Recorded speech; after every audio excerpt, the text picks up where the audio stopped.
Obadiah. The vision of Obadiah. Thus saith the Lord God concerning Edom, We have heard a rumor from the Lord, and an ambassador is sent among the heathen. Arise ye, and let us rise up against her in battle. Behold, I have made thee small among the heathen. Thou art greatly despised. The pride of thine heart hath deceived thee.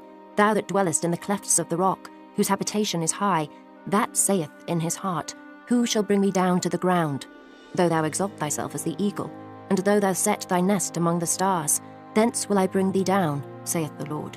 If thieves came to thee, if robbers by night, how art thou cut off? Would they not have stolen till they had enough? If the grape-gatherers came to thee, would they not leave some grapes? How are the things of Esau searched out? How are his hidden things sought up? All the men of thy confederacy have brought thee even to the border. The men that were at peace with thee have deceived thee, and prevailed against thee. They that eat thy bread have laid a wound under thee. There is none understanding in him. Shall I not in that day, saith the Lord, even destroy the wise men out of Edom, and understanding out of the mount of Esau? And thy mighty men, O Teman, shall be dismayed to the end, that every one of the mount of Esau may be cut off by slaughter. For thy violence against thy brother Jacob, shame shall cover thee, and thou shalt be cut off forever. In the day that thou stoodest on the other side, in the day that the strangers carried away captive his forces, and foreigners entered into his gates, and cast lots upon Jerusalem, even thou wast as one of them. But thou shouldest not have looked on the day of thy brother, in the day that he became a stranger, neither shouldest thou have rejoiced over the children of Judah in the day of their destruction, neither shouldest thou have spoken proudly in the day of distress. Thou shouldest not have entered into the gate of my people in the day of their calamity. Yea, thou shouldest not have looked on their affliction in the day of their calamity, nor have laid hands on their substance in the day of their calamity. Neither shouldest thou have stood in the crossway to cut off those of his that did escape.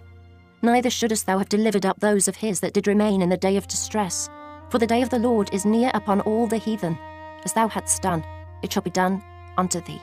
Thy reward shall return upon thine own head. For as ye have drunk upon my holy mountain, so shall all the heathen drink continually. Yea, they shall drink, and they shall swallow down, and they shall be as though they had not been. But upon Mount Zion shall be deliverance, and there shall be holiness, and the house of Jacob shall possess their possessions. And the house of Jacob shall be a fire, and the house of Joseph a flame, and the house of Esau for stubble, and they shall kindle in them, and devour them.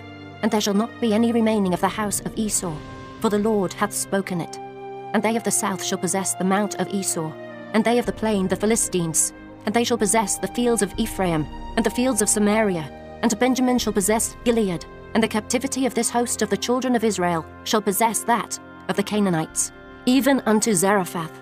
And the captivity of Jerusalem, which is in Sepharad, shall possess the cities of the south. And saviours shall come up on Mount Zion to judge the mount of Esau, and the kingdom shall be the Lord's.